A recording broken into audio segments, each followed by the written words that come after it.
नमस्कार। आप देख रहे हैं आपके साथ मेरी बात और मैं हूं प्रियरंजन भारती। आप सबका बहुत बहुत स्वागत है।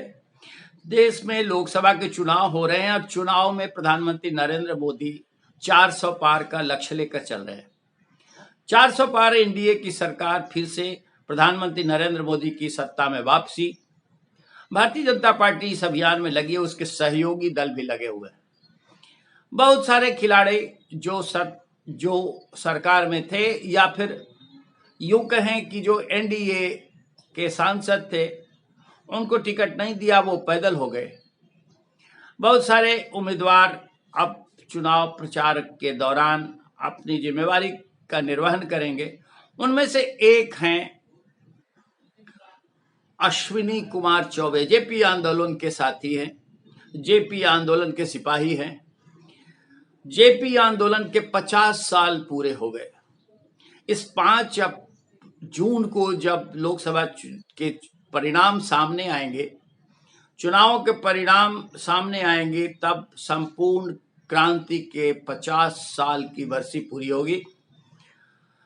अश्विनी कुमार चौबे कहते तो हैं कि हम पार्टी ने जो दायित्व दे रखा है उसका निर्वहन करेंगे, देश भर में हम प्रचार करेंगे और मर्यादा पुरुषोत्तम पराक्रमी राम की जन्मभूमि को पूरे देश में उनके पराक्रम की पताका लहराने के लिए हम इस बार कृत संकल्प हैं और हमें जो भी दायित्व मिलेगा हम करेंगे। लेकिन सबसे बड़ी बात है कि मोदी के विरोध में पूरे विपक्ष की एकजुटता कोशिश तो उतनी कारगर दिख नहीं पा रही है। लेकिन इसके बावजूद जब विपक्ष मोदी को मुद्दा बनाए हुए है, तो संपूर्ण क्रांति के 50 साल के पूरे होने के मौके पर जेपी जयप्रकाश नारायण की संपूर्ण क्रांति ने जो भ्रष्टाचार के विरोध में और वंशवाद के विरोध में, जातिवाद के विरोध में जो अलख जगाया था, उनके चेलों को आज उनकी सुधि क्यों नहीं आ रही है। अश्विनी कुमार चौबे एक अकेले ऐसे नेता दिख रहे हैं जिन्होंने जेपी को याद करना उचित समझा है। ऐसे मौके पर हो सकता है कि इस बार जब वो उम्मीदवार नहीं हैं, चुनाव मैदान में नहीं है, तब उनको जेपी की याद आ रही हो। लेकिन ये सबसे बड़ा मुद्दा होना चाहिए कि जेपी ने जिस तरह की संपूर्ण क्रांति के अलख जगाए थे, जो सूत्र संचालित किया था, वो आज ठिठके हुए क्यों हैं। भ्रष्टाचार पर वार का जेपी का सपना, जातिवाद को तोड़ने का सपना और रामराज्य की स्थापना की सपना, ये सारे के सारे ठिठक गए हैं। अब उनकी कोई सुधि नहीं लेना चाहता।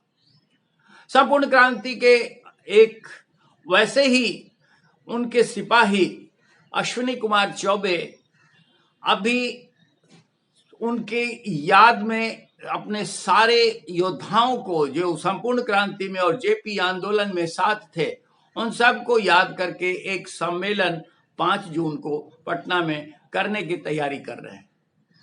उनका मकसद यही है कि जेपी जिन पराक्रम के साथ जिस तरह से देश में रामराज्य की स्थापना करना चाहते थे, वो मुद्दा आज भी जीवंत है। उनके साथ ही उनके जो भी साथ में रहे, जो आंदोलन के सिपाही थे, वो आज भ्रष्टाचार में पक गए या फिर सत्ता में चिपक गए। उन्हें उनकी सुधि क्यों नहीं आ रही है। इस बहाने से ही संपूर्ण क्रांति के एक सिपाही जब सारे उस वैसे योद्धाओं को एकजुट करने का अभियान चलाएंगे, तो बेशक इस अंधेरे में एक चिंगारी तो उठेगी ही, और ये चिंगारी हो सकता है कि फिर ज्वाला के रूप में धधके। नरेंद्र मोदी सरकार जिस तरह से भ्रष्टाचार पर वार कर रही है और वंशवाद के खिलाफ अभियान चला रही है, वो भी एक जेपी का सपना था, वो भी जेपी के आदर्शों से मिलता हुआ है। लेकिन क्या कितनी हकीकत में ये पूरा हो पा रहा है। आज की तारीख में चुनाव के दौरान वंशवाद की छाप सभी पार्टियों पर दिख रही है और भ्रष्टाचारी चाहे किसी भी दल में हो, उनके खिलाफ जनता आक्रोशित है। बेशक प्रधानमंत्री नरेंद्र मोदी का भ्रष्टाचार पर वार लोगों को रास आ रहा है, लोग उनके दीवाने हो रहे हैं, लेकिन इसके बावजूद जेपी का जो सपना था, जेपी ने जिस तरह से परिकल्पना की थी, वो आज ठिठका हुआ है। अश्विनी कुमार चौबे इस बार उम्मीदवार न हो, लेकिन उन्होंने संपूर्ण क्रांति के योद्धाओं को एकजुट करके उनकी मसाल को आगे ज्वलंत रखने की चेष्टा जब शुरू की है, तो ये एक अच्छा प्रयास है और इससे अच्छा प्रयास माना भी जाना चाहिए। लोकसभा के चुनाव के परिणाम आएंगे, सरकार बन जाएगी, लेकिन मुद्दा अब भी कायम है और इस मुद्दे पर सबको, जो भी उनके साथी थे, सत्ता में हैं, लालू प्रसाद यादव भी उस संपूर्ण क्रांति के एक योद्धा थे, सुशील कुमार मोदी, जॉर्ज फर्नांडिस, शरद यादव, वो तो कई काल कलवित हो गए, लेकिन जो आज जीवित है उन्हें भी जेपी की सुधि लेनी चाहिए और जेपी के सपनों को साकार करने की पहल करनी चाहिए। एक अकेला चना भाड़ नहीं फोड़ सकता है, उसके लिए पूरी की पूरी तैयारी होनी चाहिए और पूरी की पूरी फौज होनी चाहिए, तभी रामराज की परिकल्पना साकार हो सकती है। भ्रष्टाचार के विरोध में जिस तरह से अभी नरेंद्र मोदी सरकार ने चेष्टा की है, वो वाकई काबिले तारीफ तो है, लेकिन कितना कारगर हो पाता है भ्रष्टाचार के खिलाफ ये अभियान, ये अब देखने की बात है। आप भी इसे देख रहे हैं। भ्रष्टाचारी सभी दल में हैं और जो सत्ता में चिपक गए हैं वो छोड़ने का नाम नहीं लेते। जिनके खिलाफ भ्रष्टाचार के आरोप हैं वो सत्ता में रहते हुए भी जेल से सरकार चलाने का दम भरते हैं।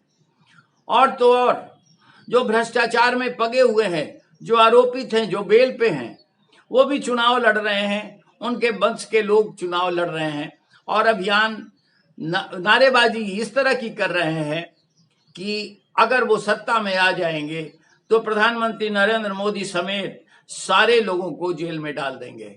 ये एक ख्याली पुलाव हो सकता है। ख्याली पुलाव से मेरा मतलब ये है कि इस तरह की सोचेबाजी चुनाव में चल तो सकती है, लेकिन जनता इस पर घास नहीं डालने वाली। जनता समझती भी है कि भ्रष्टाचारी कौन है और भ्रष्टाचार के खिलाफ वार कौन कर रहा है। चुनाव में मुद्दे हैं, अब इस तरह के मुद्दों को हवा देना सिर्फ एक हवाबाजी की कोशिश है, इसके अलावा इसे कुछ नहीं कहा जाना चाहिए।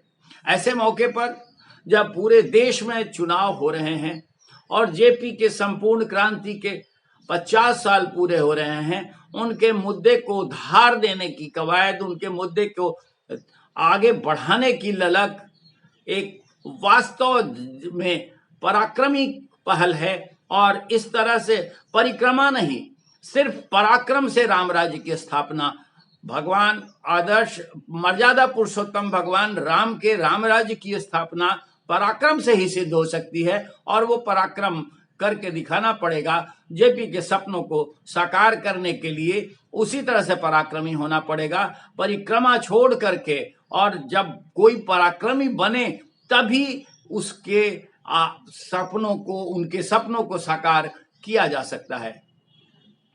अब चुनाव के बाद इसके जब नतीजे सामने आएंगे और जब संपूर्ण क्रांति की 50 बरसी पूरी होगी, तब ये देखना महत्वपूर्ण होगा कि जीतता कौन है और हारता कौन है। भ्रष्टाचार कितना हारता है, भ्रष्टाचारी कितने पस्त होते हैं और लोक स्वराज और रामराज कितना सफल हो पाता है।